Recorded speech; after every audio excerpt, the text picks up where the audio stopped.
My name is Rebecca, and at 35, I never imagined I'd be fighting alone for my 8-year-old stepdaughter Lily's life. The day Nathan and his family walked out of the hospital saying, "Let her die," something inside me shattered and rebuilt stronger. Our perfect life crumbled when leukemia struck, revealing the true colors of the man I married and the family I thought was mine. I stayed silent through their betrayal, their abandonment, their cruelty, but silence doesn't mean surrender. Before I share how I lost everything only to gain what truly matters, let me know where you're watching from in the comments. Hit that like button and subscribe if you've ever found strength you never knew you had when everything was falling apart. Before Nathan entered my life, I was completely devoted to my career as a pediatric nurse at Boston Children's Hospital. I loved my work, finding fulfillment in helping children through their most vulnerable moments. My apartment was small but cozy, my friends were supportive, and my life had a comfortable rhythm. Romance wasn't a priority, until that hospital charity gala in autumn changed everything. I almost didn't attend the fundraiser that night. My shift had run long, and I was exhausted. But my supervisor Margaret insisted I make an appearance. "You spend too much time with patients and not enough with adults," she teased. So I reluctantly slipped into a navy blue dress I'd barely worn, applied minimal makeup, and arrived fashionably late. Nathan Madison was the keynote speaker, a local businessman whose technology company had donated a significant amount to the oncology wing. I noticed him immediately, tall with warm brown eyes and an easy smile that made everyone in the room feel special. When he spoke about losing his mother to cancer as a teenager and his commitment to supporting medical advancements, the passion in his voice was unmistakable. Of all the suits in the room, "You were watching me like you could see something no one else could," Nathan told me later that night when he approached me at the dessert table. His confidence wasn't arrogance. It was the comfortable certainty of someone who knew his place in the world. Our conversation flowed effortlessly. He asked intelligent questions about my work, listened intently to my answers, and made me laugh in a way I hadn't in years. When he asked for my number at the end of the evening, it felt like the most natural thing in the world. Our romance progressed rapidly after that first night. Nathan took me to restaurants where the maitre d' knew him by name, surprised me with weekend trips to the coast, and sent flowers to the hospital nursing station so often that my colleagues started teasing me mercilessly. Everything about him exuded stability, his established career, his thoughtful nature, his clear vision for the future. 3 months into dating, Nathan introduced me to Lily, his 6-year-old daughter from his previous marriage. He'd been honest from the beginning about being a single father. His ex-wife Amanda had moved across the country for a job opportunity 2 years prior, maintaining only sporadic contact with Lily through occasional video calls and twice-yearly visits. "Daddy says you help make sick kids better," were Lily's first words to me, her small face serious beneath a crown of blonde curls. She stood half hidden behind Nathan's legs, peering up at me with curious blue eyes. "I try my very best," I answered, kneeling to her level. "But sometimes the best medicine is a really good story. Do you like stories?" She nodded solemnly, and I launched into a silly tale about a hospital where the stethoscopes could talk. By the end, she was giggling and correcting my medical terminology. "That's not where the heart is," she'd exclaim, pointing to the proper location on her own chest. That afternoon at the park marked the beginning of our special bond. While Nathan pushed her on the swings, I discovered Lily's passion for butterflies, her dislike of green vegetables, and her secret dream of becoming a veterinarian. She was bright, perceptive, and carried an old soul's wisdom that children of divorce often develop too early. As my relationship with Nathan deepened, so did my connection with Lily. I never tried to replace her mother, that wasn't my place, but I became something equally important, a constant, loving presence she could rely on. We developed our own rituals: Saturday morning pancakes shaped like animals, bedtime stories with different voices for each character, and girls-only shopping trips where we'd get matching nail polish colors. Nathan proposed on our 1-year anniversary, during a picnic in the same park where I'd first met Lily. She was in on the surprise, proudly presenting the ring box with a gap-toothed smile. "Will you be part of our family forever?" she asked, while Nathan watched with hopeful eyes. Despite my joy, I hesitated briefly. Being a stepmother is a huge responsibility, I told Nathan that night after Lily had gone to bed. "I need to be sure I can be what she needs." Nathan took my hands in his. "You already are exactly what she needs, what we both need. You're not replacing anyone. You're adding something essential to our lives." 3 months later, we were married in a garden ceremony with Lily as our flower girl. She took her role extremely seriously, meticulously dropping rose petals in a perfect line down the aisle.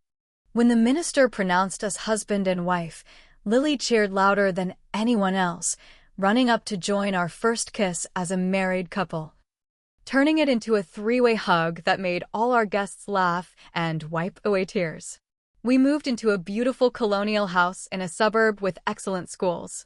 With Nathan's encouragement, I reduced my nursing hours to part-time, allowing me to be home when Lily returned from school. I treasured these afternoons together, helping with homework, baking cookies, or simply listening to her elaborate stories about playground politics. Our first year of marriage unfurled like a dream. Nathan's business continued to thrive. We settled into comfortable routines as a family, and Lily blossomed under the stability of our home. I found myself thinking how fortunate we were, sometimes almost fearful of our happiness, as if acknowledging it might somehow jinx it. It was during this honeymoon period that I began to notice the complexities of Nathan's family. His parents, George and Martha, lived in a sprawling mansion in the wealthiest part of town. George had built a real estate empire from nothing, and Martha was a fixture in local philanthropy circles. Nathan's younger sister Stephanie worked in the family business, though she often seemed overshadowed by her brother's success. My first dinner at the Madison family home was intimidating. Martha's critical gaze assessed everything from my outfit to my table manners, while George interrogated me about my family background and career aspirations. "A nurse," he'd said with a slight frown. "Admirable work, of course, but surely you have larger ambitions now that you're a Madison." Nathan had laughed it off. "Dad, Rebecca saves lives." "I'd say that's pretty ambitious." I tried to brush aside my discomfort, telling myself that all families had their quirks. When Martha insisted on helping plan our wedding, effectively taking over and transforming my simple vision into an elaborate society event, I compromised for Nathan's sake. When George made comments about Lily needing proper guidance to reach her potential, I politely redirected the conversation. These small tensions seemed insignificant against the backdrop of our happy home life. Nathan clearly adored his daughter, making time for father-daughter dates and coaching her soccer team despite his busy schedule. He was attentive and loving toward me, often expressing gratitude for how I'd completed their family. Looking back, I should have recognized the early warning signs, how Nathan's mood would shift after his father's phone calls, how he sought his mother's approval on decisions that should have been ours alone, how family gatherings left him drained rather than energized.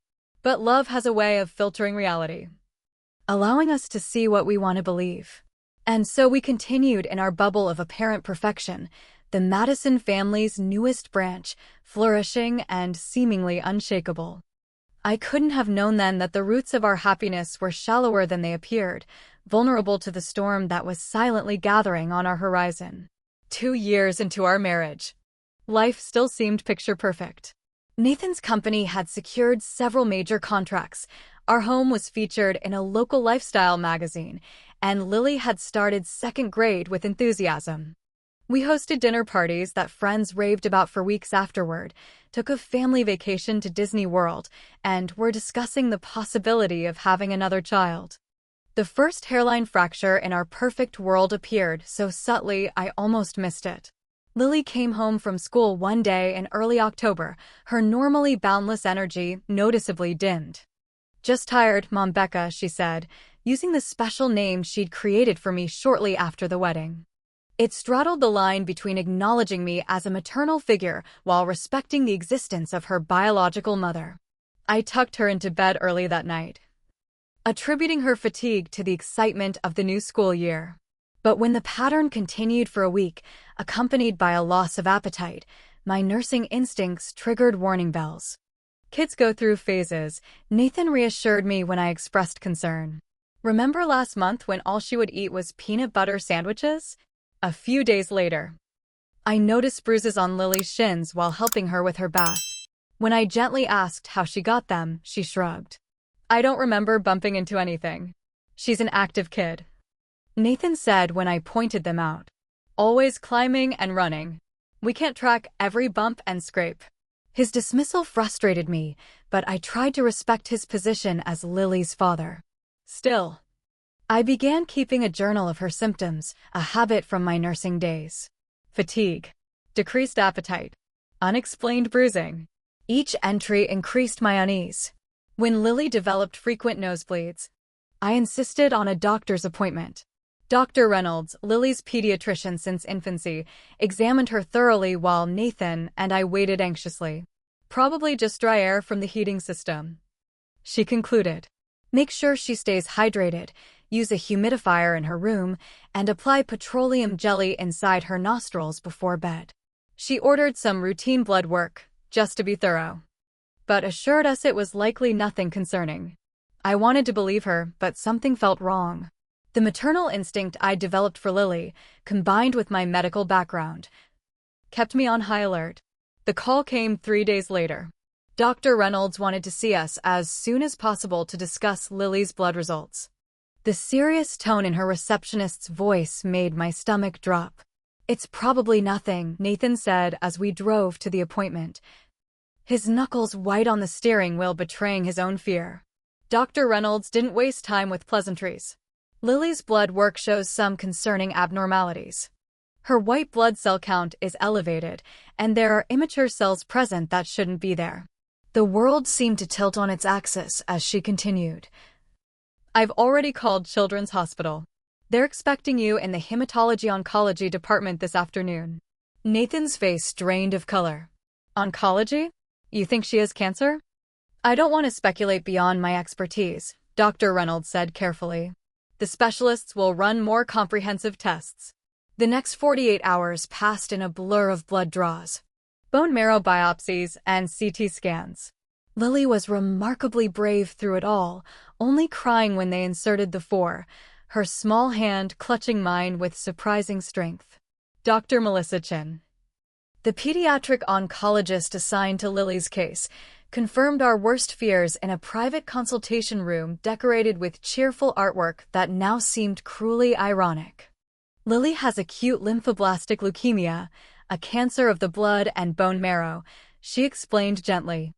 The good news is that the survival rate for children with all has improved dramatically over the years. With the right treatment protocol, many children achieve complete remission. Nathan broke down at the diagnosis, great heaving sobs that shook his entire body.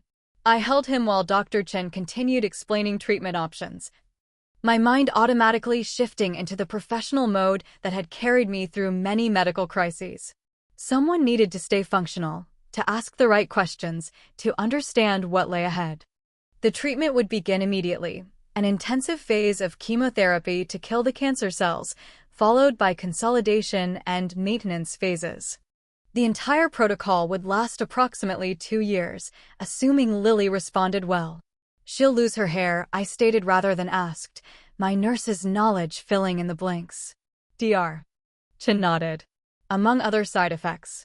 But children are remarkably resilient. Our child life specialists will help prepare Lily for the changes to come. Nathan pulled himself together enough to ask about success rates and experimental options, his business mind seeking concrete data to cling to. Dr. Chen was cautiously optimistic but honest about the challenges ahead. That evening, after Lily had finally fallen asleep in her hospital bed, Nathan stepped into the hallway to call his parents. I stayed by Lily's side, watching the rhythmic rise and fall of her chest, memorizing the peaceful face that I knew would soon be transformed by treatment.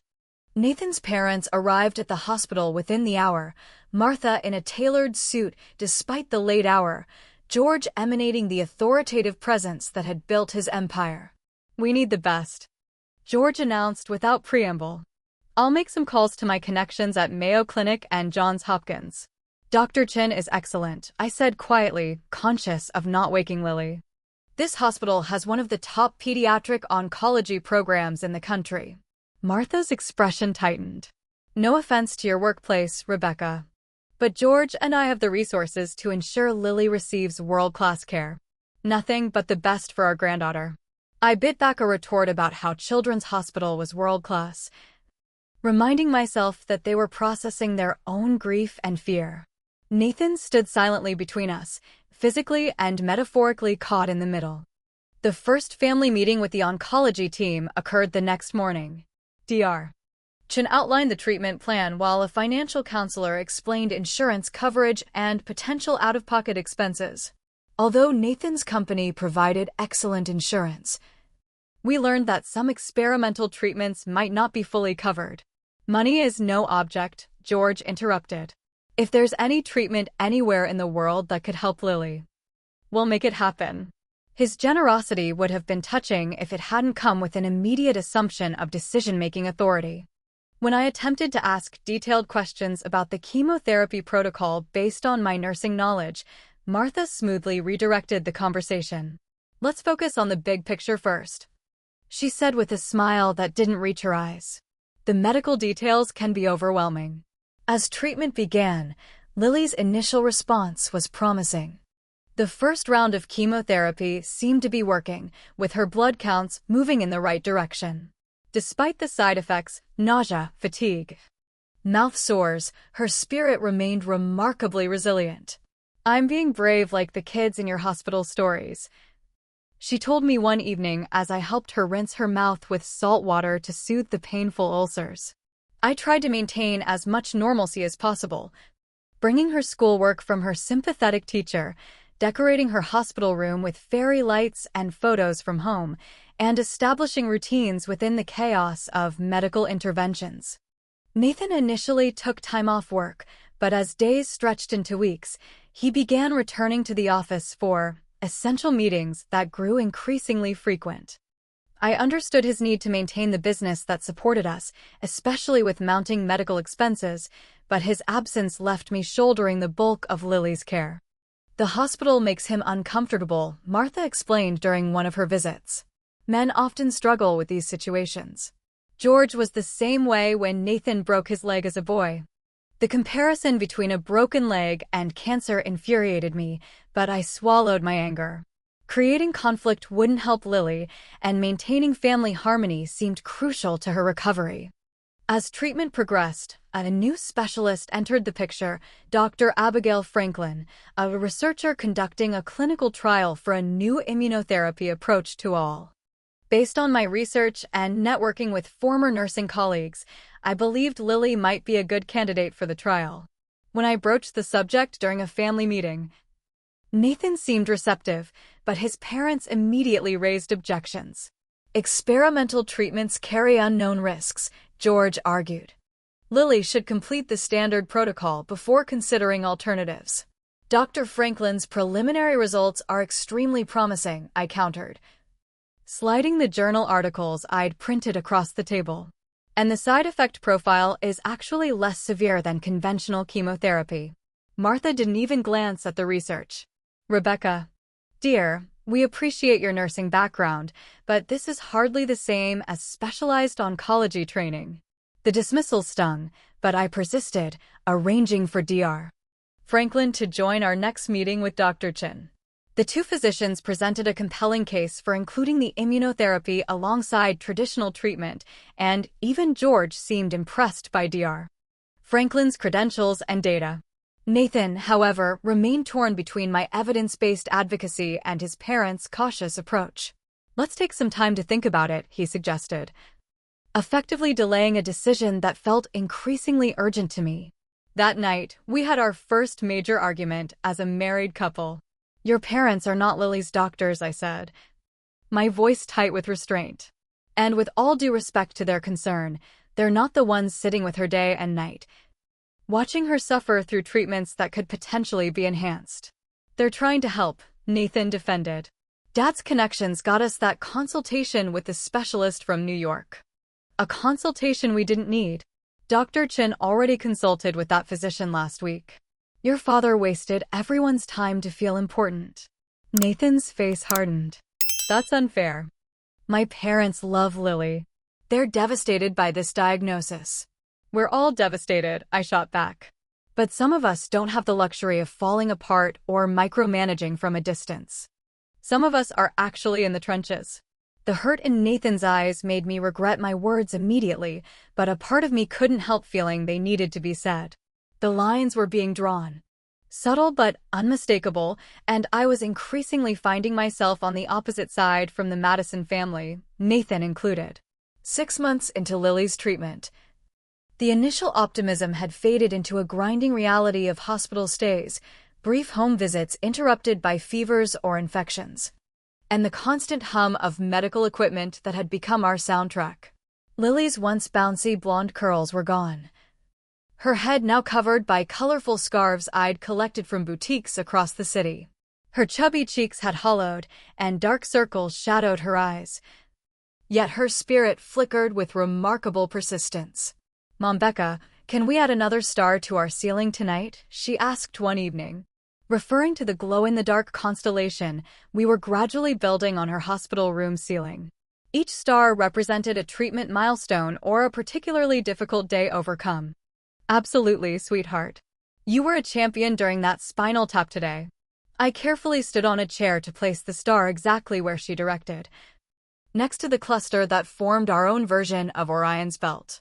The hospital had become our second home, to the point where nurses adjusted their schedules to maintain consistency in Lily's care. And the cleaning staff knew to work around her nap times. I'd converted a corner of the room into a makeshift office, balancing laptop work for a medical writing job I'd taken to maintain some income while staying with Lily. Nathan's visits had become increasingly unpredictable. Sometimes he'd appear with elaborate gifts and energy to play games with Lily for hours.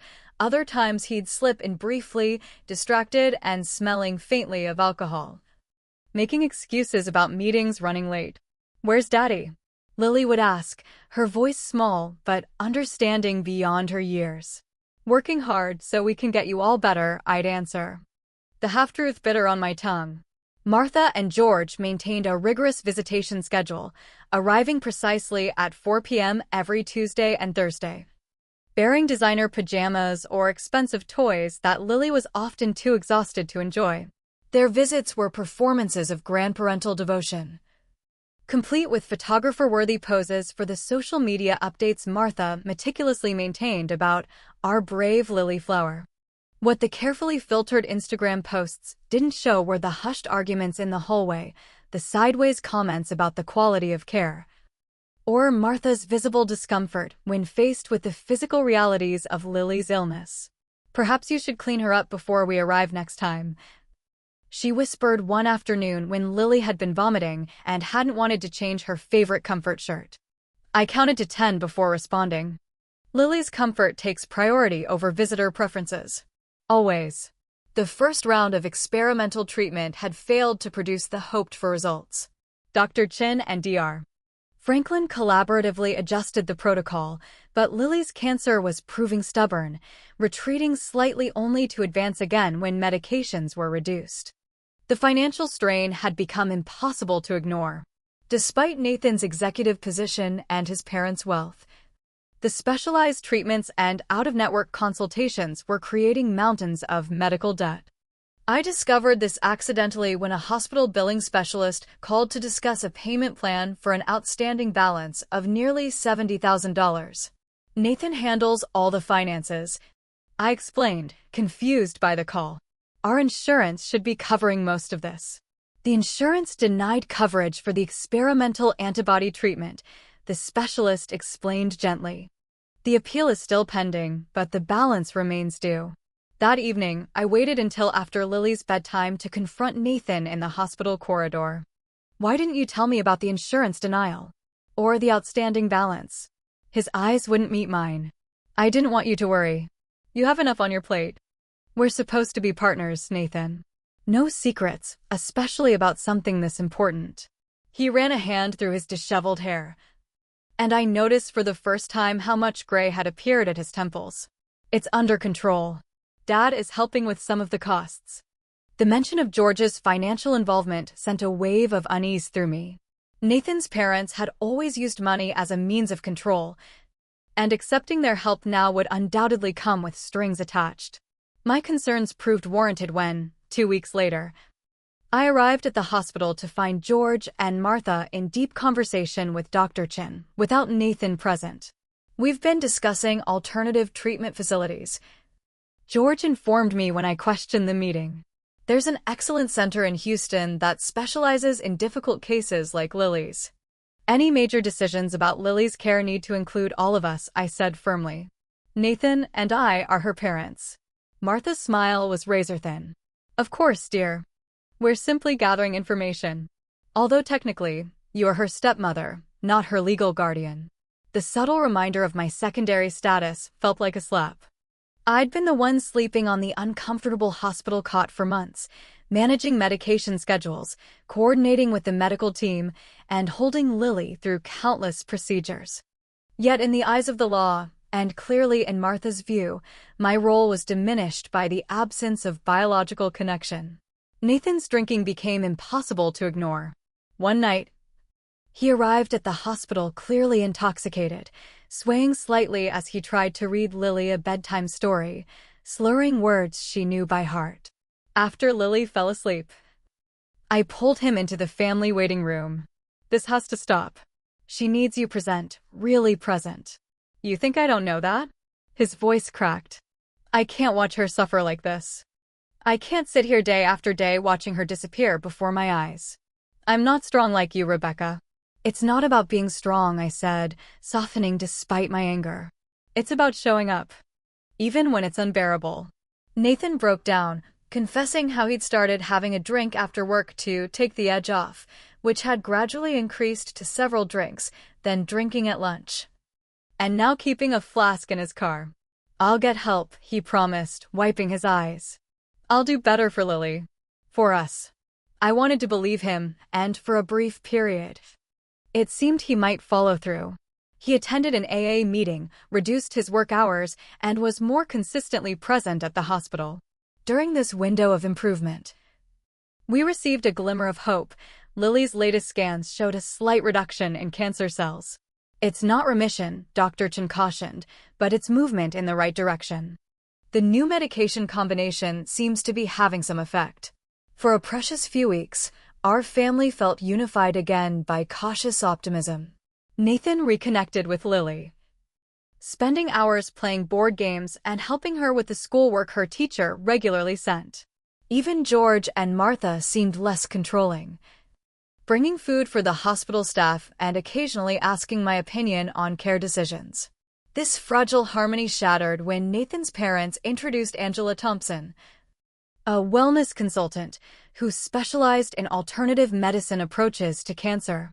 Angela has had remarkable success with natural protocols, Martha explained, as the elegant woman distributed glossy brochures about juicing regimens, specialized supplements, and detoxification therapies. These approaches should complement, not replace, conventional treatment, Angela emphasized, perhaps sensing my immediate skepticism. Many of these supplements could interact dangerously with Lily's chemotherapy, I pointed out, quickly scanning the ingredient lists. And detoxification could compromise her already stressed liver and kidneys. George's face flushed with anger. We've spent a fortune researching alternatives, while you've been blindly following doctors who admit they don't have all the answers. Evidence-based medicine isn't blind following, I countered. It's treatment based on research, clinical trials, and peer-reviewed outcomes. The argument escalated until a nurse appeared to remind us that our voices were disturbing other patients. Nathan remained conspicuously silent throughout the exchange, his conflict avoidance a tacit betrayal that cut deeper than his parents' direct opposition. That night, after everyone had left, I sat beside Lily's sleeping form, watching the 4 fluids drip steadily, the monitors blinking their reassurance that her heart continued beating, her blood continued flowing, her lungs continued drawing breath. The weight of fighting not just cancer, but also the people who should have been our strongest allies felt crushing. A text from Nathan broke the silence. Sorry about today. Parents mean well, but understand your position. Love you both. The message, with its passive acknowledgement and absence of clear support, crystallized the isolation of my position. I was increasingly alone on the front lines of Lily's battle, holding space, not just for her physical healing, but for her emotional security in a world where adult conflicts swirled around her vulnerable body. Yet, even amid this deepening crisis, unexpected moments of grace appeared. The evening shift nurse who brought me extra blankets without being asked. The janitor who saved Lily's favorite pudding cup from the cafeteria. The child life specialist who somehow made medical procedures into adventures rather than ordeals. And most preciously, Lily herself, who despite everything retained her capacity for joy, finding delight in small pleasures like the shadow puppets we created on the wall, or the virtual field trips we took through tablet videos to museums and aquariums around the world.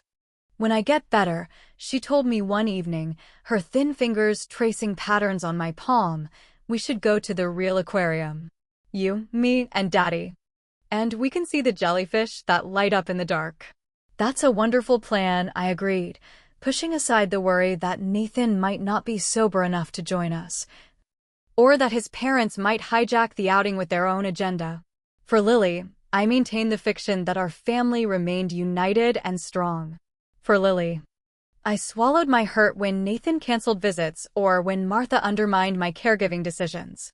For Lily, I pretended not to notice when George referred to me as the nurse rather than by my name or relationship. But beneath this carefully constructed facade, something was hardening within me, a resolve that would soon be tested beyond anything I could have imagined. 1 year into Lily's treatment, Dr. Chen called a family meeting to discuss next steps. The latest round of chemotherapy had produced minimal results, and Lily's body was showing signs of cumulative stress from the aggressive protocols. I believe it's time to consider a bone marrow transplant, Dr. Chen explained, her calm demeanor belying the seriousness of the situation. Finding a matching donor is our priority now. What are the odds of finding a match? Nathan asked, his voice hoarse from the cold he couldn't seem to shake, or perhaps from the drinking he couldn't seem to stop. Siblings offer the best chance for a perfect match, about 25%, Dr. Chen replied. Since Lily is an only child, we'll test family members first. Then check the National Registry if necessary. Testing began immediately. Nathan, his parents, his sister Stephanie, and I all provided blood samples. Though the medical team gently explained that as a non-biological relative, my chances of matching were extremely low. While awaiting results, the financial pressure continued mounting. Insurance battles consumed hours of each day, with claim denials requiring extensive documentation and appeals. Our out-of-pocket expenses had long since depleted our savings, and I began noticing concerning patterns in our joint accounts. Large withdrawals appeared with increasing frequency, labeled only as medical expenses, but not corresponding to any bills I'd authorized. When I attempted to discuss this with Nathan, he became defensive. I'm handling it, he insisted. Some treatments require deposits before insurance approval. The evasiveness in his eyes triggered alarm bells. One evening while he showered, I checked his email, something I'd never done before. Among recent messages was a thread with his father regarding a business opportunity that required immediate capital investment. When Nathan emerged from the bathroom, I confronted him directly. You transferred $30,000 to your father's business account last week. Money we need for Lily's care. His face flushed with anger and shame. It's not what you think. Dad has an investment opportunity that could triple our money within months. We need that kind of return to keep up with these bills. You gambled our daughter's treatment money on one of your father's schemes? The betrayal felt physical, a blow to the chest that left me breathless. It's not a gamble. Dad's never lost on a commercial development. The money will come back with interest before we need it for the next treatment phase. That money was our safety net. What if Lily needs emergency care? What if insurance denies the transplant?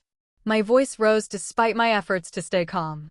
My parents will help if that happens, Nathan insisted. They've already offered to cover any shortfalls. With strings attached. They fought me on every treatment decision, undermined my relationship with Lily, and treated me like hired help rather than her mother. Our argument was interrupted by an urgent call from the hospital. Lily's temperature had spiked dangerously high, and she was being moved to the ICU for intensive monitoring. All other concerns instantly evaporated as we rushed to her side. The next 72 hours became a blur of medical interventions, as Lily battled a severe infection that her compromised immune system struggled to fight. The ICU team worked tirelessly, adjusting antibiotics, managing her fever, and supporting her body's depleted resources. Family members gathered in the waiting room, Nathan pale and shaken. George and Martha maintaining composed facades that occasionally cracked to reveal genuine fear, Stephanie quietly providing coffee and sandwiches that no one ate. The previous conflicts temporarily subsided in the face of potentially losing Lily altogether. On the third day, her condition stabilized enough for the doctors to express cautious optimism. "She's fighting hard," Dr. Chen told us during rounds. "The infection is responding to the new antibiotic combination." As immediate danger receded, Dr. Chen requested a meeting with the family to discuss long-term planning. In a conference room away from Lily's room, she delivered the news directly. "The infection has further weakened Lily's system. While we still believe a bone marrow transplant offers the best chance for remission, her current condition makes the procedure extremely high risk." "What are you saying?" Nathan asked, his voice barely audible. Dr. Chen paused, choosing her words carefully. "I'm saying we're reaching a critical decision point. The aggressive treatments are taking a toll that may soon outweigh their benefits. Some families in this situation begin considering quality of life rather than just length of life." The implications hung heavy in the air. Martha was the first to speak. "Are you suggesting palliative care?" Her voice was surprisingly steady. "I'm suggesting we have an honest conversation about all options," Dr. Chen replied, "including but not limited to continued aggressive treatment, modified protocols, or transitioning to comfort-focused care." At Dr. Chen's recommendation, we met with Dr. Howard from the palliative care team the following day. He explained the philosophy of their approach, not giving up on Lily, but potentially shifting focus from curative attempts to ensuring her comfort and quality of life. "Many families find this transition incredibly difficult," Dr. Howard acknowledged. "It feels like surrendering, but sometimes it's the most loving choice we can make." I listened numbly, unable to imagine stopping the fight we'd waged so relentlessly. Beside me, Nathan stared at his hands, while his parents exchanged glances loaded with unspoken communication. After the doctors left, George cleared his throat. "I think we need to be realistic about where things stand." "Meaning what?" I asked, already tensing for battle. "Meaning Lily has suffered enough," Martha said softly. "The treatments aren't working. The transplant risks are extreme. Perhaps it's time to let nature take its course." "Let nature take its course?" I repeated incredulously. "You mean give up?" "Let her die."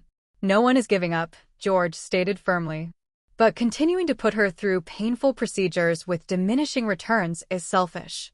The financial burden alone is crushing Nathan." "Don't bring money into this," I warned, my voice dangerously low. "But it is a factor," Nathan interjected unexpectedly. "We've spent everything we had, maxed out credit cards, borrowed against the house. Dad's investment fell through when the zoning board rejected the development plan." The casual mention of the failed investment, the $30,000 that would never return, struck me like another blow. But worse was the realization that Nathan was aligning with his parents' perspective. "So that's it? The treatment gets expensive and difficult, so we just stop?" My hands were shaking with rage and disbelief. Martha reached across the table as if to touch my arm, then thought better of it. "Rebecca, you've been amazing throughout this ordeal. No one could have done more for Lily. But sometimes love means knowing when to let go." "Let go." The words felt like acid. "She's 8 years old. She has her whole life ahead of her." "A life of what?" George countered. "More hospitals? More pain?" More disappointments when treatments fail? What kind of life is that? A life. I nearly shouted. Her life. Which is not yours to discard because it's become inconvenient or expensive. Nathan finally looked up, his eyes red-rimmed. Becca, please. No one is discarding Lily. But we have to face facts. The doctors themselves are suggesting we consider palliative care as an option, not as the only path forward. I turned to him fully. Nathan, this is our daughter. We promise to fight for her, to never give up. A horrible silence followed my words, broken finally by Martha's gentle but devastating response. She's Nathan's daughter, Rebecca. And while your dedication has been admirable, the ultimate decisions rest with her father and biological family. The statement hung in the air like a death sentence, not just for Lily, but for every belief I'd held about my place in this family. In that moment, I saw with perfect clarity the truth that had been obscured by my love and hope. To them, I had always been an outsider. Tolerated but never truly accepted. Nathan's silence, his failure to contradict his mother or affirm my role as Lily's parent, was the final betrayal. Something broke inside me then. A shattering so profound I felt it physically.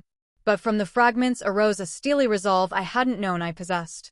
I stood up slowly, gathering the medical files I'd meticulously maintained over the past year. This meeting is over. No decisions about Lily's care will be made today. Rebecca, Nathan began. But I cut him off with a look so cold he physically recoiled. I'll be with my daughter, I said deliberately, emphasizing the possessive pronoun. When you're ready to discuss actual treatment options rather than surrender, you know where to find us. As I walked out, Stephanie unexpectedly followed me into the hallway. Unlike the rest of the Madisons, Nathan's sister had always maintained a respectful distance, visiting Lily regularly but rarely involving herself in care decisions or family disputes. They're wrong, she said quietly, glancing back to ensure we weren't overheard. And Nathan knows it, but he's never been able to stand against them, not even for Lily. I was too emotionally exhausted for conversation, but Stephanie pressed a business card into my hand. My friend Diane is a family law attorney. If it comes to that, call her. The card felt impossibly heavy in my pocket as I returned to Lily's room. She was awake, her blue eyes bright with fever but alert, small fingers plucking restlessly at the sheets. Where's everyone? She asked, voice raspy from the tube that had been down her throat during the worst of the infection. I sat beside her, smoothing back the soft fuzz of blonde hair that had begun to regrow during a treatment break. But better than yesterday. She studied my face with the perceptiveness that illness had sharpened rather than dulled. You look sad, Mom Becca. Just worried about you, I answered, forcing a smile. But you know what? You're the strongest person I've ever met, Lily Madison. And we're going to get through this together, no matter what. Promise? She asked, extending her pinky finger in our special oath gesture. I linked my finger with hers, making a vow that would shape everything that followed. I promise. As long as you keep fighting. I'll be right here fighting with you. No matter what. As Lily drifted back to sleep, I gazed out the window at the gathering storm clouds, an apt reflection of the darkness swirling around us. The Madisons had shown their true colors, drawing their line in the sand with devastating clarity. Let her die, they said. But they had underestimated the fierce protection of a mother's heart, biology notwithstanding. In my silence, a plan was already forming. If this was war, then I would fight with every weapon and strategy at my disposal. For Lily. Always for Lily. 2 weeks after the devastating family meeting, Lily was moved from the ICU to the palliative care unit, not because I had conceded to the Madison family's wishes, but because it offered more comfortable accommodations while we regrouped. Dr. Chin had made it clear that this transfer didn't represent abandonment of curative efforts. It simply acknowledged Lily's need for enhanced comfort while we determined next steps. The palliative care rooms were designed to feel less clinical. Soft lighting replaced harsh fluorescence, medical equipment was partially concealed behind wooden panels, and a pull-out sofa bed offered a more comfortable sleeping arrangement for family members. A small kitchenette in the corner allowed for simple meal preparation. reducing dependence on cafeteria schedules. For the first time in months, Lily could wear her own pajamas without accommodating multiple four-ports and monitoring wires. Though still connected to essential equipment, the setup was less intrusive, allowing her greater freedom of movement. "It feels almost like home," she remarked that first evening, arranging her stuffed animals on the window ledge where they could see outside. I didn't share that this home-like atmosphere was specifically designed for children who might never return to their actual homes. Instead, I focused on transforming the space into a command center for continuing our fight. While Lily napped, I hunched over my laptop, diving deep into research about experimental treatments around the world. A clinical trial in Boston seemed promising, a new immunotherapy approach with encouraging preliminary results for treatment-resistant ALL. Another option in Seattle utilized modified T cells with remarkable success rates in similar cases.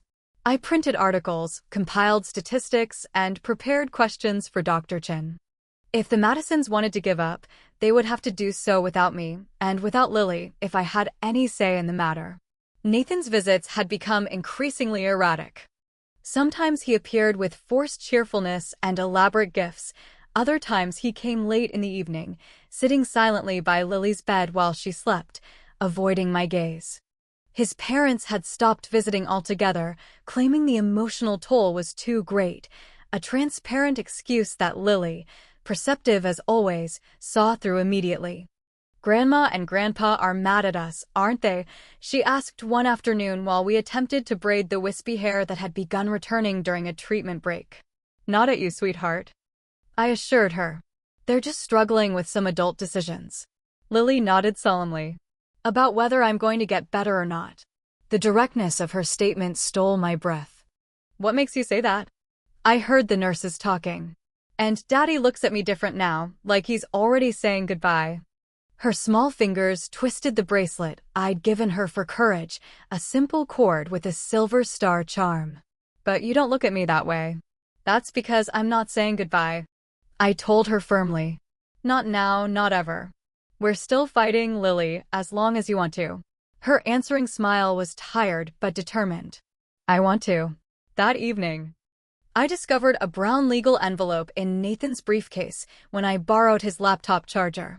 My stomach clenched as I pulled out the document inside, divorce papers. Already filled out but not yet filed. The grounds for dissolution cited irreconcilable differences, with a proposed custody arrangement granting Nathan full legal custody of Lily. The betrayal was so profound it momentarily robbed me of breath. After everything we'd been through, after every sacrifice I'd made, Nathan was preparing to legally sever me from Lily's life. I was still holding the papers when Nathan returned from the cafeteria. His face strained of color when he saw what was in my hands. "You weren't supposed to see those yet," he said quietly. "When, exactly, was I supposed to see them?" "After Lily dies and you no longer need a caregiver." My voice was eerily calm despite the hurricane raging inside me. Nathan sank into the chair by the door, suddenly looking decades older than his 38 years. "It's not like that, Becca. I can't do this anymore. The fighting, the constant conflict with my parents, the financial ruin, the watching her suffer with no end in sight. You can't do this anymore?" I repeated incredulously. "What exactly are you doing, Nathan?" Because from where I stand, I'm the one here day and night.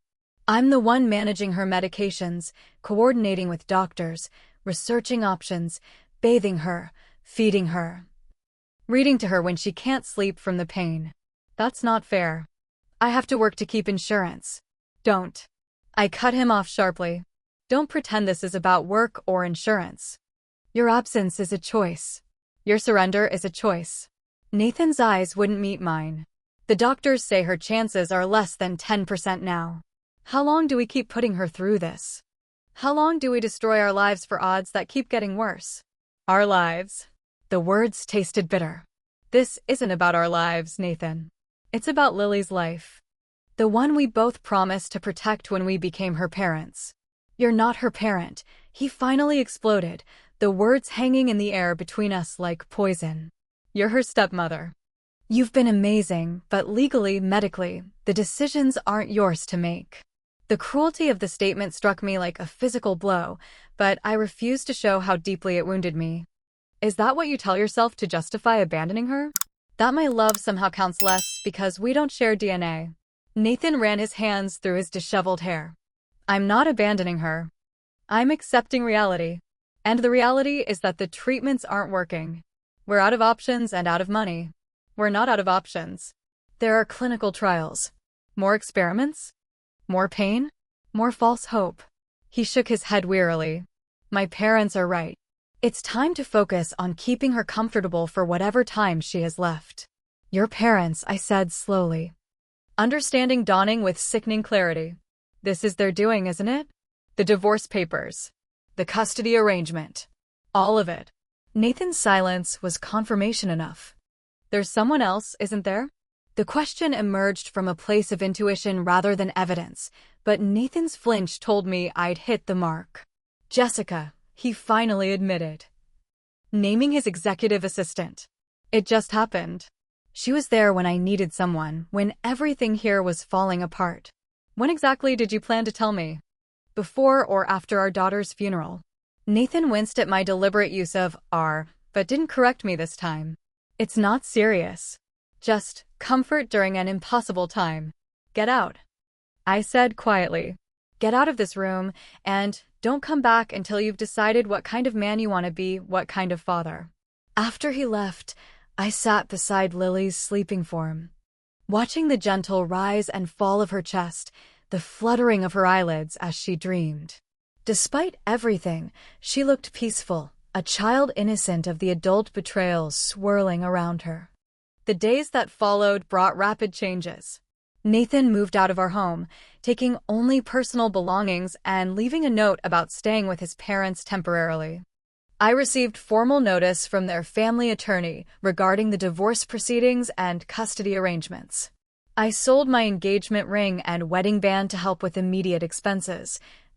The diamonds that once symbolized forever now converted to medication copays and utility bills for our increasingly empty house. The hospital's financial counselor helped me apply for emergency assistance programs, but the approval processes were slow and the coverage limited. Nathan's visits to Lily became increasingly rare, always with excuses about work demands or meetings that couldn't be rescheduled. Each time he disappointed her, I watched another piece of her heart break, even as she made excuses for him.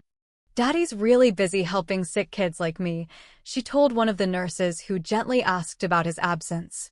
That's why Mom Becca stays with me instead. The hospital staff had become our surrogate family. Nurses adjusted their schedules to maintain consistency in Lily's care. The night janitor always saved ice cream from the cafeteria for her. Child life specialists brought new games and activities to break the monotony. Dr. Chin remained our most steadfast ally, refusing to abandon curative efforts despite pressure from the hospital administration about resource allocation for terminal cases. As long as Lily wants to fight, I'll keep fighting with her, she told me during rounds, echoing my own words.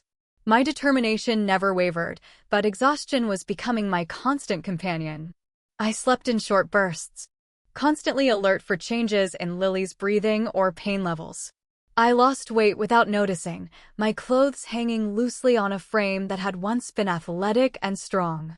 One afternoon, while Lily was having a relatively good day playing board games with a volunteer, I stepped into the hallway to call the mortgage company about our looming foreclosure. When I returned, I found Nathan's mother Martha sitting primly beside Lily's bed. Grandma brought cupcakes, Lily announced, her smile genuine despite the tension that immediately filled the room. How thoughtful, I managed, forcing a smile for Lily's benefit. It's been a while since you visited. Martha adjusted her designer scarf, avoiding direct eye contact. I've been in regular contact with Lily's doctors. They keep me informed of her condition. The implication that she'd been monitoring Lily's care from a distance while leaving the actual caregiving to me was infuriating, but I maintained my composure. How nice that you could finally make time to see her in person. After Lily fell asleep, Martha followed me to the family lounge. Rebecca, I think it's time we had an honest conversation. About what? The divorce papers Nathan filed? The custody arrangement that attempts to erase me from Lily's life? Or perhaps his affair with his assistant that you're apparently condoning? Martha's composed expression faltered briefly. Nathan is going through an unimaginable ordeal. Jessica provides comfort during a difficult time. Unimaginable. I laughed bitterly. I don't have to imagine it. I'm living it. Every day, every hour, while Nathan finds comfort elsewhere. That's precisely what I wanted to discuss. Martha's voice remained carefully modulated. Your dedication to Lily has been admirable, but your obsession with continuing treatments that offer no real hope is becoming concerning. The doctors continue to support exploring all options, I interrupted. Dr. Chen approved our application for the Boston clinical trial yesterday. Martha's eyes widened slightly. The first genuine reaction I'd seen from her. Nathan didn't mention this. Nathan doesn't know. He hasn't been here in over a week. A heavy silence settled between us, broken finally by Martha's carefully chosen words. George and I believe it would be best for everyone if you stepped back from Lily's care. The emotional attachment you've formed is clouding your judgment about what's truly in her best interest. The audacity of her statement momentarily robbed me of speech. When I found my voice, it emerged with a calm that surprised even me. I'm not stepping back. I'm not giving up. And I'm certainly not abandoning Lily because it's become inconvenient or painful to watch her suffer. This irrational persistence is exactly why. Why what? I challenged. Why you're trying to push me out? Why you've always treated me as temporary? Or why you've convinced Nathan to choose his parents over his wife and daughter? Martha stood, smoothing her expensive slacks with manicured hands that had never changed a hospital bed or held a child through a painful procedure. I can see this conversation isn't productive. Nathan's attorney will be in touch regarding visitation arrangements going forward. Visitation? I repeated incredulously. I'm her mother in every way that matters. No, Rebecca. You're not. Martha's voice turned cold. And the sooner you accept that reality, the easier this transition will be for everyone, especially Lily. After she left, I stood trembling in the empty lounge. Rage and grief battling for dominance. The Madisons had shown their true colors with devastating clarity. They weren't just giving up on Lily's treatment, they were systematically attempting to remove me from her life. That evening, the most painful moment yet arrived when Lily woke from a nap and asked the question I'd been dreading, is Daddy ever coming back? I sat on the edge of her bed, taking her small hands in mine. Daddy is going through a tough time right now, sweetheart. Sometimes grown-ups don't handle hard things very well. Is it because I'm not getting better fast enough? Her blue eyes, so like Nathan's, filled with tears. No, absolutely not, I said firmly, gathering her close. None of this is your fault. Not one bit. But if I got better, everything would be okay again. Right? We could go home and be a family. The innocent hope in her question broke something inside me. I couldn't bear to feed her false promises, but neither could I shatter her last fragile hope. What I know for sure, I said carefully, is that no matter what happens, you and I are family. Forever and always. Nothing will ever change that. As Lily drifted back to sleep, clutching the star bracelet on her wrist, I made a silent vow. Whatever it took, whatever the cost, I would fight for this child, against cancer, against the Madisons, against the entire world if necessary. In that moment of crisis, with everything crumbling around us, one truth remained unshakable. My love for Lily transcended biology, legalities, and every obstacle the Madisons could erect. They might have the power, the money, and the legal advantages, but I had something stronger, a mother's love that refused to surrender, even in the face of the ultimate betrayal. 3 days after Martha's visit, I collapsed in the hospital shower room, my body finally surrendering to the months of sleep deprivation, poor nutrition, and relentless stress.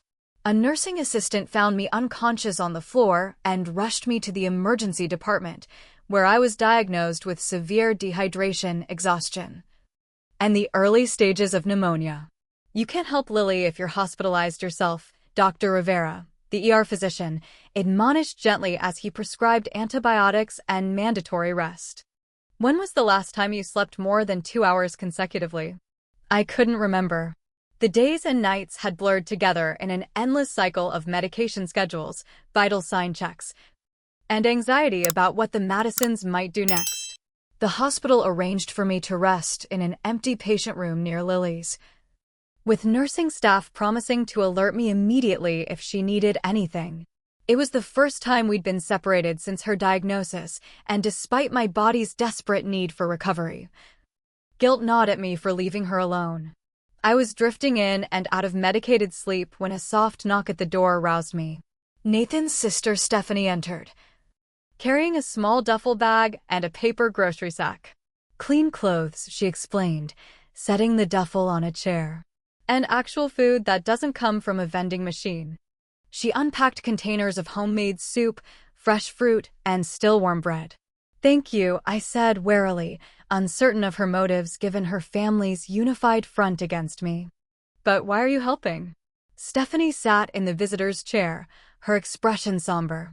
Because what they're doing is wrong. All of it, the pressure to stop treatment, the divorce, the attempts to push you out of Lily's life. It's cruel and it's wrong. They're your family, I pointed out, struggling to sit up against the pillows. Which is why I know exactly who they are and what they're capable of. Stephanie's voice held a bitterness that surprised me. This isn't the first time they've destroyed someone who didn't conform to their expectations. Over the next hour, as I forced myself to eat the nourishing soup she'd brought, Stephanie revealed family secrets that shed new light on the Madison dynasty's dysfunction. Nathan's childhood had been dominated by his father's ruthless perfectionism and his mother's emotional manipulation. His first marriage had crumbled partly because Amanda refused to play the role of submissive daughter-in-law, eventually choosing career advancement across the country over continuing custody battles. The pattern is always the same, Stephanie explained. George and Martha determine what reality should be, and anyone who challenges that vision is systematically eliminated. Nathan has never had the strength to stand against them, not even for Lily. But why fight me on Lily's treatment? I asked, the question that had haunted me for months. If they love her, why not try everything possible? Stephanie's expression darkened. It's about control, not love. When Lily got sick, they couldn't control the outcome. Cancer doesn't respond to George's threats or Martha's social manipulations.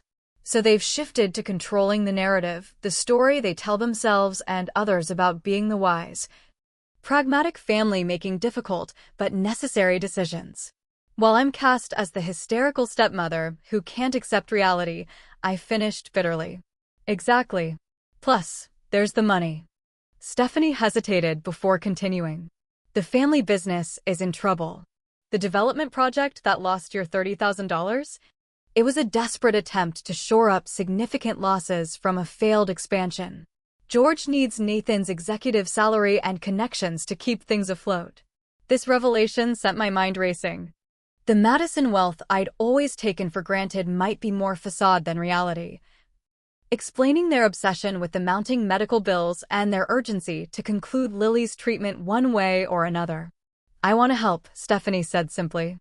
I can't make up for what my family is doing, but I can offer financial assistance, privately, without their knowledge.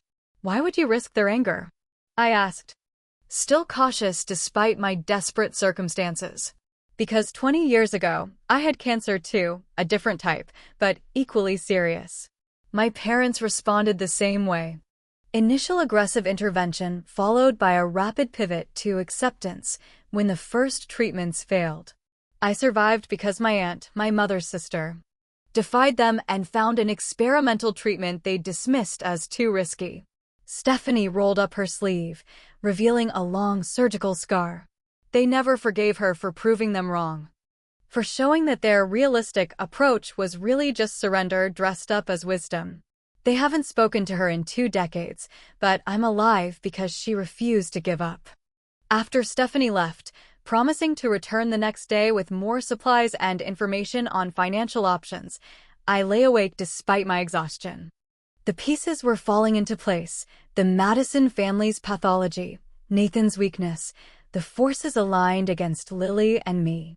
During my enforced rest, unexpected allies emerged from unlikely places. Laura, a law school friend I hadn't spoken to in years, responded to my desperate late-night email with an immediate offer of pro bono legal consultation. Step-parent rights are complicated, she warned during our phone call, but there are options we can pursue based on your role as Lily's primary caregiver. Dr. Chen connected me with the hospital's patient advocacy department, where I learned about emergency grants for families facing catastrophic medical expenses. A social worker helped me complete applications for additional support programs, including specialized housing assistance that might help delay the looming foreclosure on our home. Most significantly, Dr. Franklin from the immunotherapy research program called with unexpected news. Lily had been accepted into the Boston clinical trial. Her case profile matches several of our most promising response patterns, she explained. The trial protocol can be administered here through Dr. Chen, with virtual oversight from our research team. For the first time in months, concrete hope emerged, not just wishful thinking, but a structured path forward backed by medical science and practical support. For days after my collapse, I returned to Lily's room physically stronger and with a renewed sense of purpose. She greeted me with a tight hug, her thin arms surprising in their strength. The nurses said you were sick, but you'd come back soon. I knew you would. Always, I promised, settling beside her on the bed. Nothing could keep me away for long. While Lily napped that afternoon, I made a phone call I'd been avoiding to the attorney Stephanie had recommended. Armed with documentation of my consistent caregiving, Nathan's abandonment, and medical records demonstrating my intimate involvement in Lily's treatment decisions, I began exploring my legal options. It's an uphill battle, Diane Jenkins admitted bluntly after reviewing my situation. But not impossible. Your consistent presence as Lily's primary caregiver establishes a de facto parental relationship that courts increasingly recognize, especially when the biological parent has effectively abandoned their responsibilities. I discovered that Nathan had emptied our joint accounts the day after filing for divorce, transferring all remaining funds to an account in his name only. The action was technically legal, but ethically reprehensible and potentially damaging to his case if presented to a sympathetic judge. Document everything, Diane advised. Every visit, every missed visit, every medical decision, every expense you cover. Build a paper trail that demonstrates who's actually parenting this child. The next breakthrough came unexpectedly through Dr. Chen, who had advocated for Lily's case with the hospital ethics committee. The experimental treatment has been approved, she announced during morning rounds. Insurance won't cover it, but the research grant will absorb 80% of the costs. What about the remaining 20%? I asked, mentally calculating figures that still far exceeded my resources. Anonymous donor, Dr. Chen said with a slight smile that suggested she knew more than she was saying. Later, I would learn that Stephanie had arranged the donation through a third party, carefully concealing her involvement from her family. Armed with new options and support, I felt ready when Nathan finally appeared after nearly 2 weeks of absence. The change in his appearance was shocking, gaunt, unshaven, with dark circles under bloodshot eyes. You look terrible, Lily told him with a child's brutal honesty. Nathan attempted a smile that didn't reach his eyes. Just working hard, sweetheart. He glanced at me, then at the clinical trial documents, clearly visible on the bedside table. What's this? Lily's been accepted into the Boston immunotherapy trial, I stated, not bothering to hide my triumph. Dr. Chen will administer the protocol here with the research team's oversight.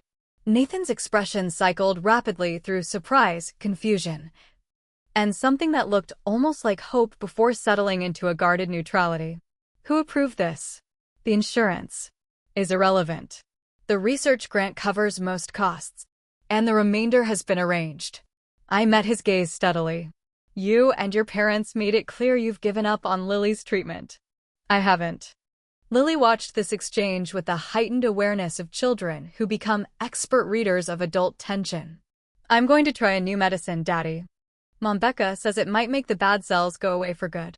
Nathan's eyes flickered at her use of Mom Becca, a term his parents had always subtly discouraged. That's That's good, Lily Pad. I hope it works. After Lily fell asleep that evening, Nathan lingered, clearly wanting to talk. I led him to the family lounge where our conversation wouldn't disturb her. My parents are furious about the trial approval, he admitted without preamble. They've already called the hospital administration to complain about experimental procedures on a terminal patient. Lily is not terminal, I corrected sharply. She's critically ill with a challenging prognosis, but there's a difference. Nathan ran a hand through his disheveled hair. Becca, I know you're angry about everything, the divorce papers, Jessica, the money. But I've been thinking, maybe we rushed into decisions. If this new treatment has potential, perhaps we should reconsider our options. The realization of what he was suggesting hit me like a physical blow, with new treatment possibilities on the horizon. Nathan was reconsidering his abandonment, not because he'd had a moral awakening, but because the circumstances had shifted. Our options, I repeated, emphasizing the plural.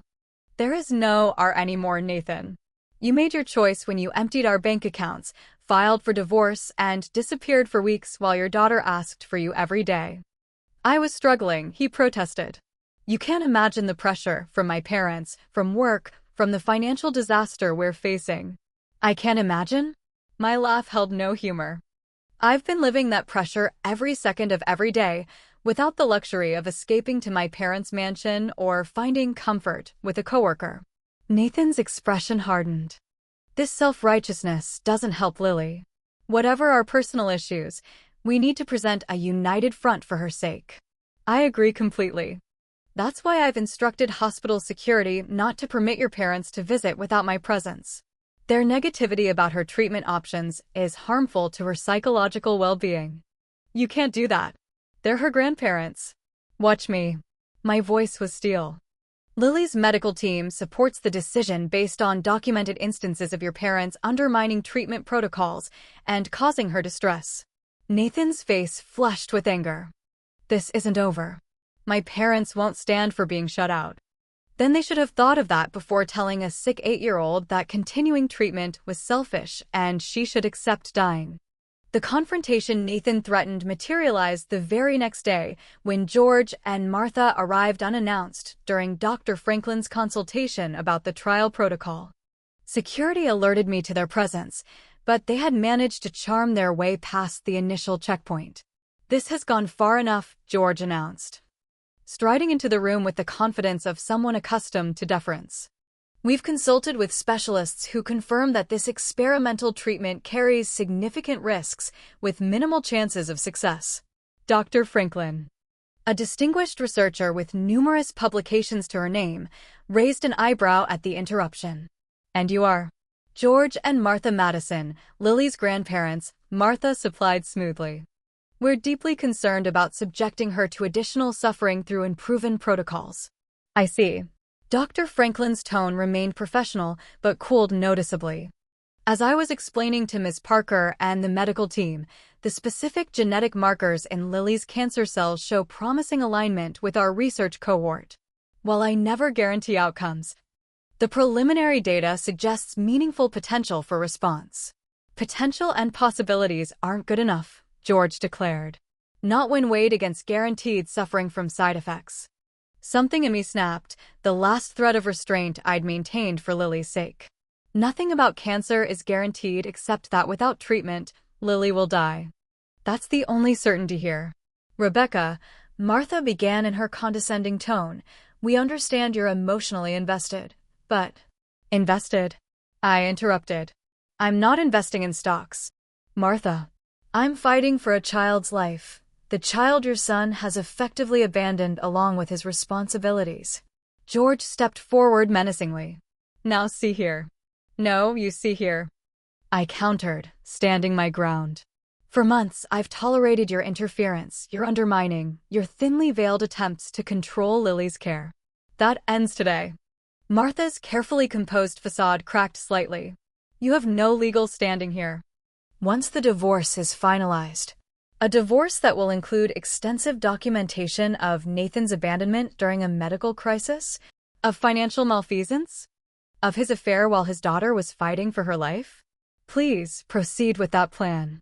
The standoff culminated in a hospital ethics committee meeting the following day, an emergency session called to address the conflicting approaches to Lily's care. Nathan attended with his parents and their attorney, while I brought Diane Jenkins along with Dr. Chin and Dr. Franklin. The committee chair, Dr. Abrams, established ground rules immediately. Our sole concern is Lily Madison's best interests, medical, emotional, and psychological. This is not a forum for personal grievances or family disputes except as they directly impact her care. For nearly 2 hours, both sides presented their perspectives.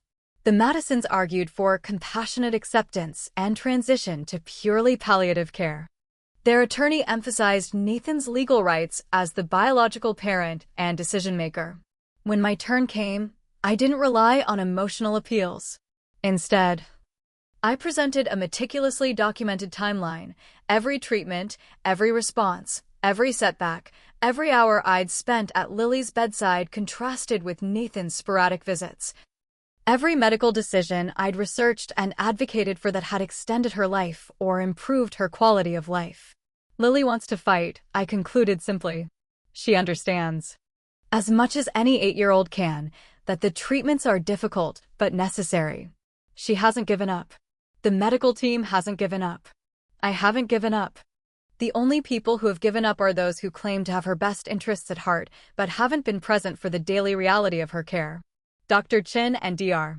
Franklin provided medical context that supported continuing aggressive treatment, particularly given the promising alignment between Lily's specific cancer profile and the clinical trial protocol. The committee deliberated for less than 30 minutes before rendering their decision. The clinical trial would proceed as planned, with me recognized as Lily's primary caregiver and day-to-day medical decision-maker, while Nathan retained final authority for major interventions requiring parental consent. It was a compromise that left no one entirely satisfied, but provided a framework for moving forward. As we left the conference room, Nathan pulled me aside, his expression a complex mixture of relief and resentment. "My parents want me to appeal the decision," he said quietly. "They believe I should assert my rights as Lily's father more forcefully." "And what do you believe, Nathan?" I asked, suddenly exhausted by the endless conflict. "Not what your parents want, not what's easiest, but what you truly believe is right for Lily." He hesitated, conflict evident in his eyes. "I don't know anymore. I want her suffering to end, but I don't want to lose her. I want us to be a family again. But I don't know if that's possible after everything that's happened." The moment of vulnerability disappeared as quickly as it had emerged, replaced by a hardening resolve that I recognized as his parents' influence reasserting itself. "I need time to think," he said, stepping back. "This isn't over." Later that evening, while Lily slept peacefully for the first time in days, Nathan returned. His expression was different, colder, more determined. "I've made my decision," he announced without preamble. "And?" I asked, already tensing for battle. "If you insist on proceeding with this experimental treatment against my family's advice, you're on your own. I won't stop you legally, the ethics committee has spoken, but I won't support it either." "Support it how? You've already emptied our accounts and moved out. What exactly are you withdrawing that you haven't already taken?" His answer cut deeper than I could have imagined. "My presence. My parents believe, and I agree, that it's confusing for Lily to have conflicting messages about her care. So we'll step back completely until this trial runs its course." The implication was clear. They would disappear until Lily either improved, validating my approach, or deteriorated, proving them right. Either way, they were abandoning her during her greatest need. "You're giving me an ultimatum?" I clarified, my voice steady despite the rage building inside me. "Choose your family's approach or you're gone for good." Nathan didn't even have the courage to say it directly. He simply nodded, his gaze fixed somewhere over my shoulder. "Then go." I stepped aside, clearing his path to the door. "Lily deserves better than conditional love." He hesitated, perhaps expecting me to beg him to stay, to compromise, to capitulate as I had so many times before for the sake of family harmony. When I remained silent, Something shifted in his expression, surprise, then a flicker of respect quickly extinguished by shame. Without another word, Nathan walked out of Lily's room and effectively out of our lives. His parents followed suit, their absence notable only in the decreased tension during hospital visits and the cessation of undermining phone calls to Lily's medical team.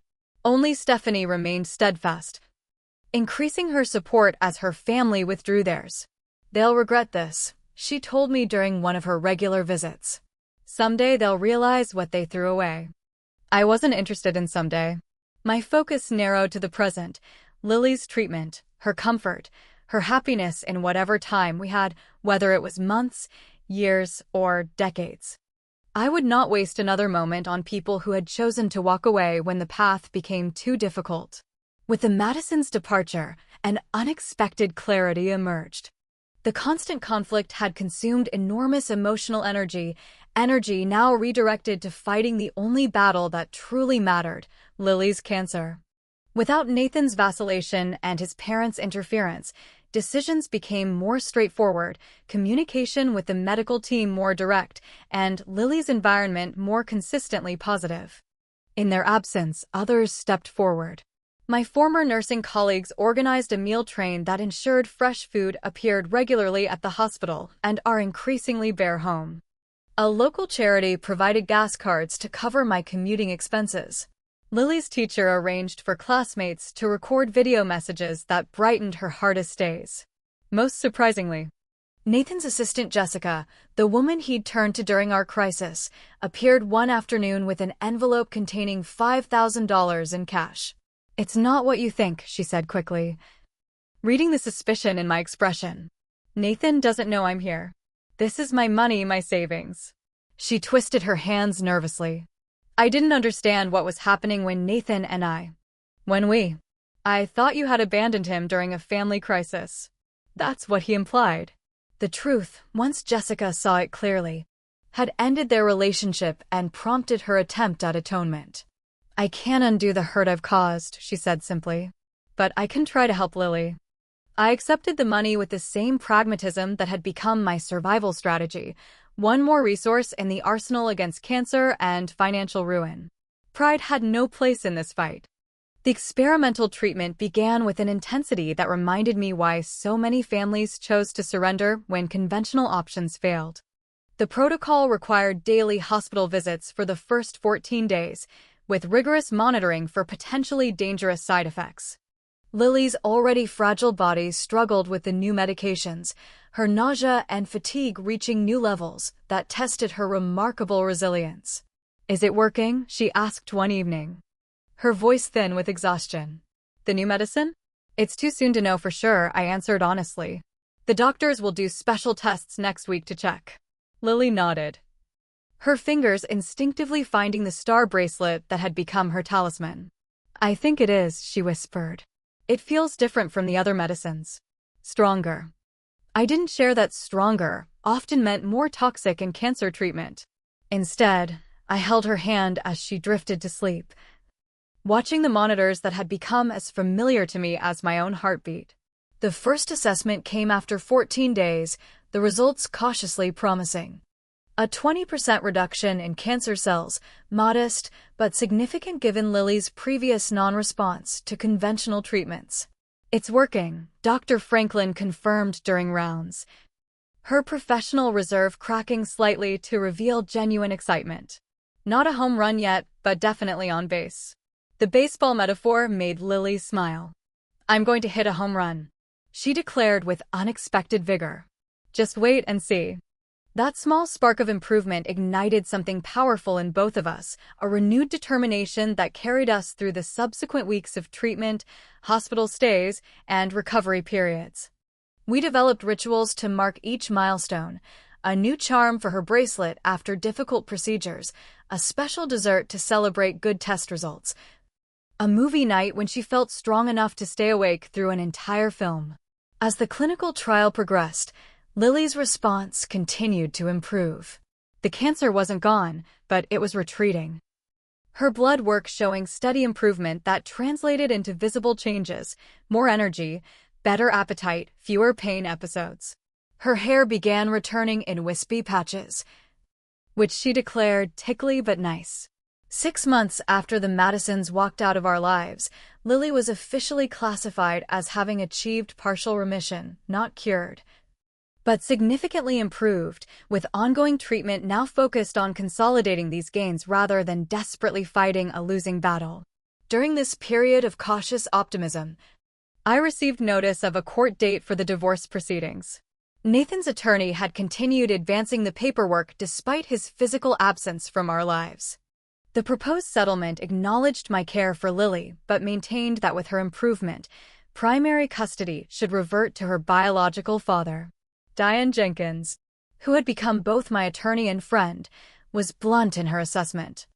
"They're trying to have it both ways, abandon you during the crisis, but claim parental rights now that the prognosis has improved. It's opportunistic and shameful, and likely to succeed."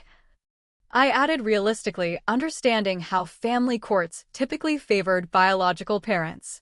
"Not necessarily," Diane countered, pulling out a thick folder. "We've been building our case while they've been absent. Hospital records documenting your constant presence and Nathan's disappearance. Financial records showing his abandonment of support. Testimony from medical staff about who actually participated in Lily's care decisions." Most compelling was Dr. Chen's detailed affidavit stating unequivocally that Lily's improvement could be directly attributed to the experimental treatment I had advocated for against the Madisons' opposition. "In my professional opinion," she wrote, "Lily Madison would likely not be alive today without Rebecca Parker's persistent advocacy and care." Armed with this documentation, we filed a countersuit seeking legal recognition of my parental rights based on the concept of psychological parenthood, a legal principle recognizing that the adult who actually functions as a child's parent should have corresponding legal rights, regardless of biological connection. The court battle revealed Nathan's abandonment in stark legal terms. Hospital visitor logs showed he had visited Lily only 4 times in 6 months. Financial records confirmed he had contributed nothing to her care since emptying our joint accounts. Perhaps most damaging was evidence that he had taken a 2-week vacation with his parents to their Bahamas property during a critical phase of Lily's treatment. The judge, a no-nonsense woman in her 60s, seemed particularly affected by Lily's own statement, a carefully recorded interview conducted by a court-appointed advocate in which she referred to me consistently as my mom and spoke of her father and grandparents with the distant politeness reserved for occasional visitors. While the legal process unfolded, I received notification of a settlement in a class action lawsuit against the insurance company that had denied coverage for Lily's experimental treatment. The unexpected compensation was modest, but significant, enough to forestall the imminent foreclosure on our home and provide a small financial cushion. With typical timing, Nathan chose this moment to attempt reconciliation, appearing at the hospital during one of Lily's maintenance treatments with an elaborate gift basket and rehearsed apology. "I've made terrible mistakes," he admitted, his expression appropriately contrite. "But I want to make things right. For Lily. For us, if that's still possible." The old Rebecca might have wavered, might have prioritized Lily's desire for a complete family over the painful reality of Nathan's character. But I was no longer that woman. "Lily will always be your daughter," I told him quietly, maintaining a calm demeanor for her sake. "And I'll never prevent you from being part of her life if that's what she wants. But there is no us anymore." That possibility ended when you walked away from her sickbed with an ultimatum. Nathan's expression darkened. "My attorney says." "I don't care what your attorney says," I interrupted. "This isn't about legal strategies anymore. It's about who showed up, who stayed, who fought when fighting seemed hopeless. It's about who Lily can count on for the rest of her life. Not just when things are going well." Something shifted in Nathan's eyes then, perhaps the first genuine recognition of what he had sacrificed, what he had allowed his parents to convince him to throw away. "I'll always regret not being stronger," he said finally. "For both of you." It was the closest thing to real remorse I'd heard from him, and while it changed nothing about our future, it provided a small measure of closure for the past. The court's decision, when it finally came, represented a landmark case in our state's approach to step-parent rights. While Nathan retained technical legal custody as Lily's biological parent, I was granted permanent guardianship rights that could not be revoked without significant cause and court review. The arrangement acknowledged the reality of our situation. Nathan was Lily's father by blood, but I had earned the right to remain her parent through unwavering presence and care. 1 year after the Madisons walked out of Lily's hospital room with their cruel directive to let her die, we received the news we had scarcely dared to hope for. Lily's latest scans showed no detectable cancer cells. While not the same as a guaranteed cure, it represented a milestone that had once seemed impossible. "Does this mean I'm all better?" Lily asked as Dr. Chen explained the results. "It means the treatment worked exactly as we hoped," Dr. Chen answered carefully. "We'll need to continue maintenance therapy for a while to make sure the cancer doesn't come back, but yes, right now, you're cancer-free." The apartment we had moved to after selling our house, a modest 2-bedroom in a friendly neighborhood near the hospital, became the site of a small but joyous celebration. Stephanie brought a homemade cake decorated with stars that matched Lily's now full charm bracelet. Several nurses who had become dear friends stopped by after their shifts. Lily's teacher arrived with cards from classmates eager for her eventual return to school. Nathan sent flowers, but did not attend, a choice that reflected his gradual acceptance of our new reality. His monthly child support payments had become reliable, and his visitation, while still somewhat awkward, had developed a consistent rhythm that provided Lily with the connection she needed without the chaos of his parents' influence. In the quiet aftermath of the celebration, as I tucked Lily into bed in her room decorated with glow-in-the-dark stars that mimicked our hospital constellation, she asked the question that had clearly been on her mind. "Are we a family now?" "Just the two of us." I sat on the edge of her bed, considering how to answer.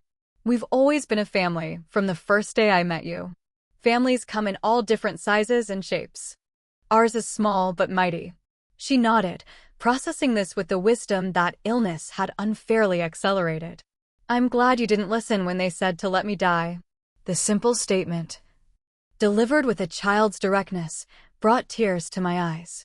"I will never give up on you, Lily. Not ever." "I know." She yawned, her body still requiring extra rest as it continued healing. "That's why you're my real mom. The kind that stays." As she drifted to sleep, I remained beside her, watching the gentle rise and fall of her chest, a simple miracle I would never take for granted. The journey had cost us nearly everything: our home, our financial security, our extended family connections. But what remained was infinitely more precious: Lily's life, our unbreakable bond, and the knowledge that when faced with the ultimate test, I had found strength I never knew I possessed. 6 months after Nathan and his parents walked out of our lives, the first truly miraculous news arrived. Lily was responding to the experimental treatment in ways that exceeded even Dr. Franklin's optimistic projections.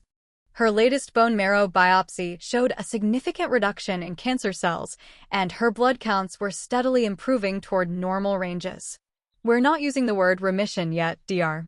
Chen cautioned during our weekly meeting, but we're seeing exactly the response pattern we hoped for." The Boston team is particularly excited about Lily's case.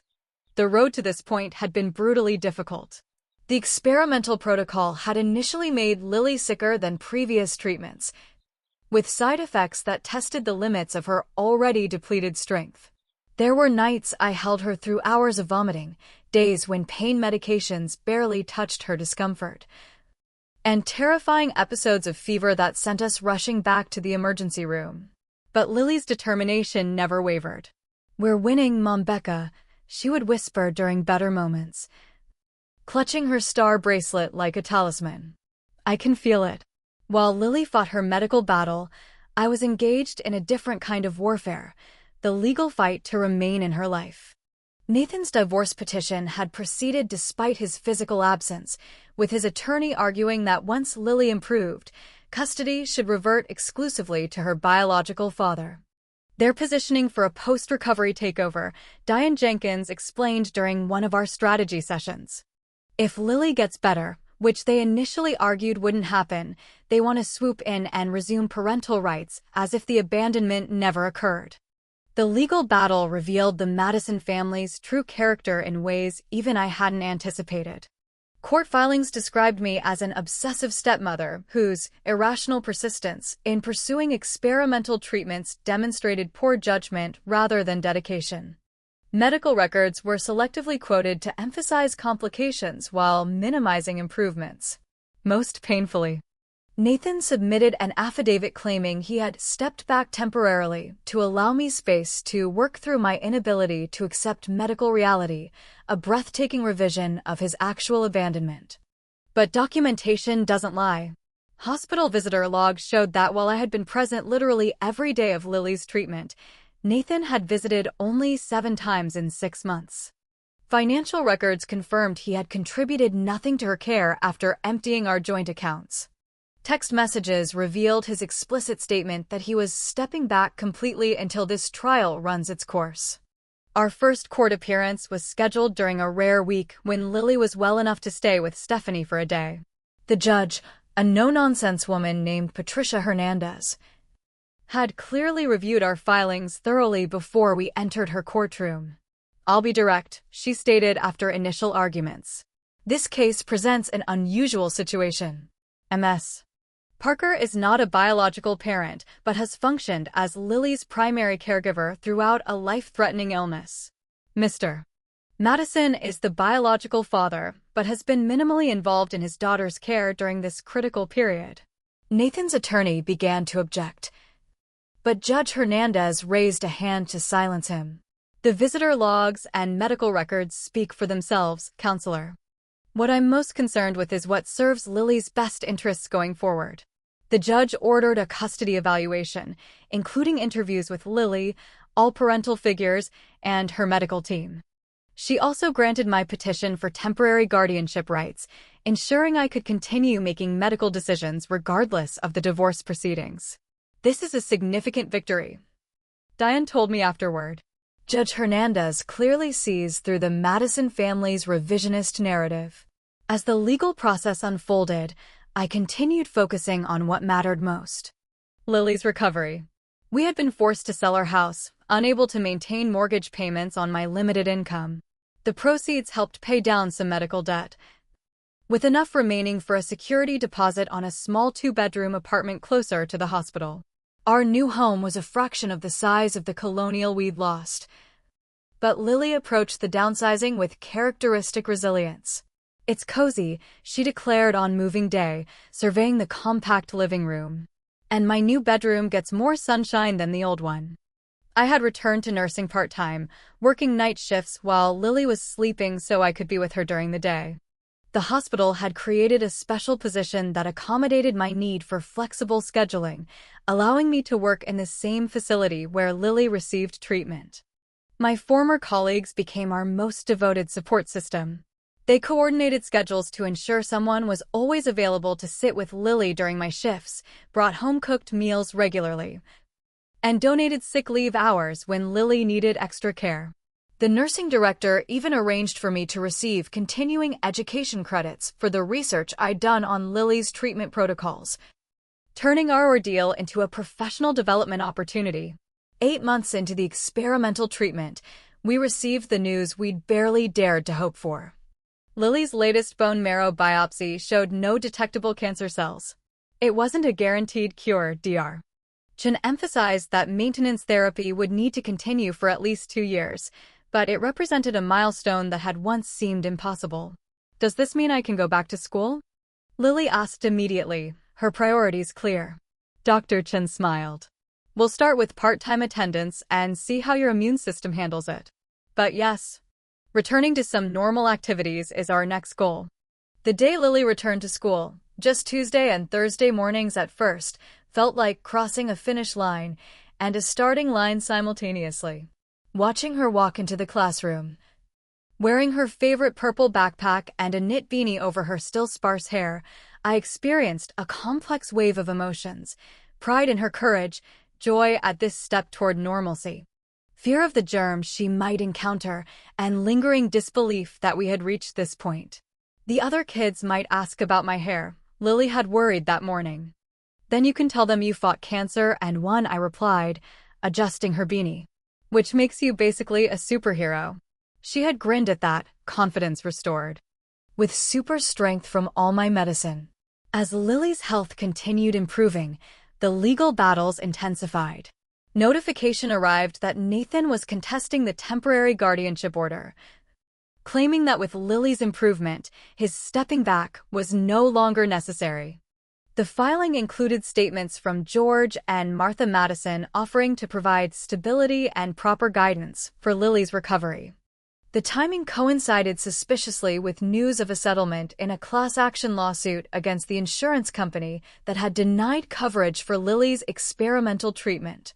As part of a larger case involving multiple families, we were awarded compensation that, while modest, would address some of our accumulated medical debt. Nathan's sudden renewed interest in custody felt transparently connected to this financial development, a perspective Judge Hernandez seemed to share when we returned to court. Mr. Madison. She addressed Nathan directly during the hearing. Your visitation logs show you've seen your daughter exactly 12 times in 9 months, despite having unlimited access. Can you explain this limited involvement? Nathan shifted uncomfortably. Your Honor, watching Lily suffer was emotionally overwhelming. Rebecca was handling the day-to-day care so well, and my parents and I felt our presence might confuse Lily about treatment expectations. So you abandoned your critically ill child because witnessing her illness was difficult for you? The judge's tone made the question's rhetorical nature clear. I never abandoned her, Nathan protested. I maintained financial support. Court records indicate no financial contributions since the joint accounts were emptied, Judge Hernandez interrupted. In fact, Ms. Parker has independently managed all of Lily's expenses while working part-time as a nurse. The hearing culminated in a landmark decision. While Nathan retained technical legal custody as Lily's biological parent, I was granted permanent guardianship rights that could not be revoked without significant cause and court review. The arrangement acknowledged both Nathan's biological connection and my earned position as Lily's psychological parent. In the court's view, Judge Hernandez stated, Ms. Parker has demonstrated extraordinary commitment to Lily's welfare, making difficult decisions that ultimately saved her life when her biological family had effectively surrendered. This level of devotion has created a parent-child bond that deserves legal recognition and protection. George and Martha Madison were notably absent from the courtroom that day.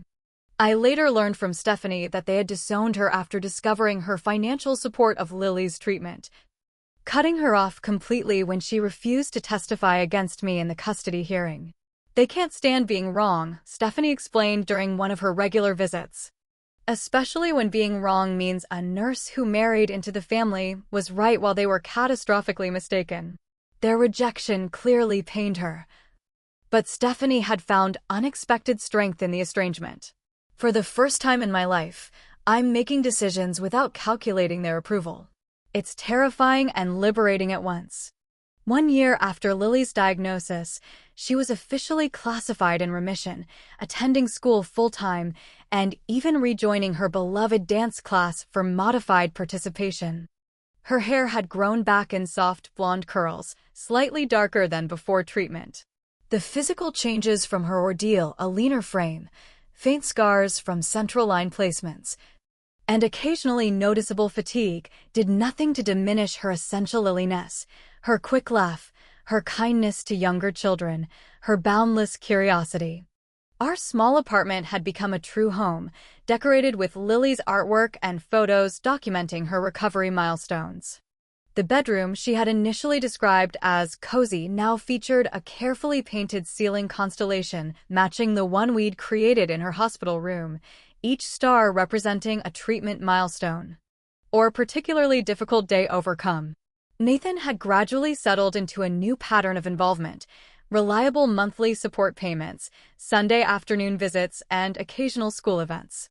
While our interaction remained coolly civil, he seemed to have accepted the new reality of our family structure, even expressing gratitude during a rare, unguarded moment. You were right. He acknowledged after Lily's end-of-year dance recital. About the treatment, about her strength, about everything. I'll never forgive myself for not being there when it mattered most. I didn't offer absolution, that wasn't mine to give. Instead, I simply nodded, keeping my focus where it belonged, on Lily taking her bow on stage, her face flushed with pride and healthy exertion. The Madison family wealth had proved more facade than reality. George's real estate empire collapsed in a financial scandal that made local headlines, revealing years of questionable practices and over-leveraged investments.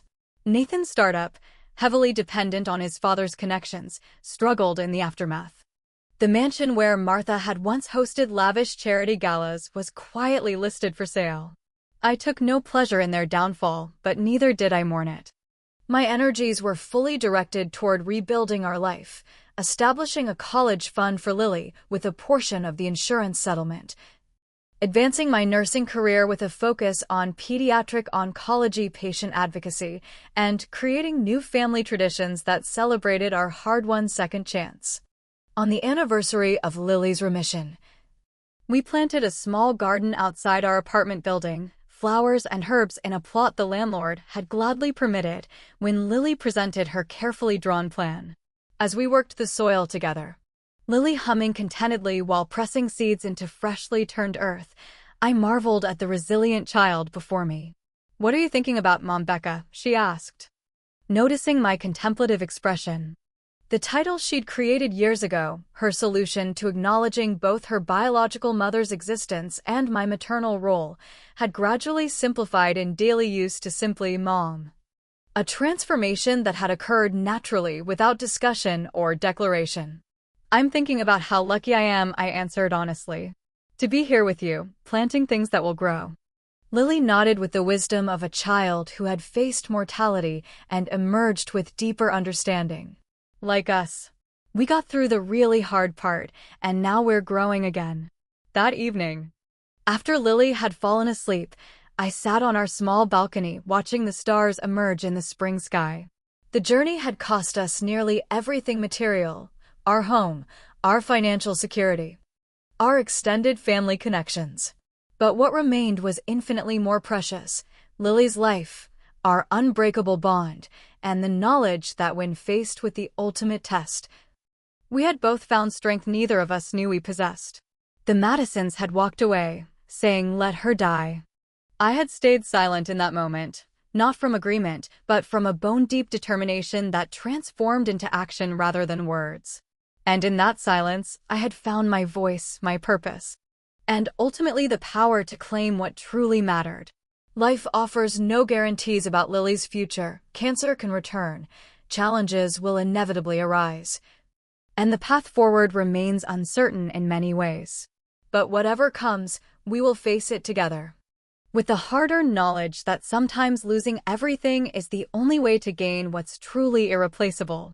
If you've been touched by our story, please share it with someone who needs to hear that impossible situations can be overcome with persistence and love. Leave a comment about a time when you had to fight against all odds for something that mattered deeply to you. Subscribe to hear more stories of resilience and transformation. And don't forget to like this video if it spoke to your heart.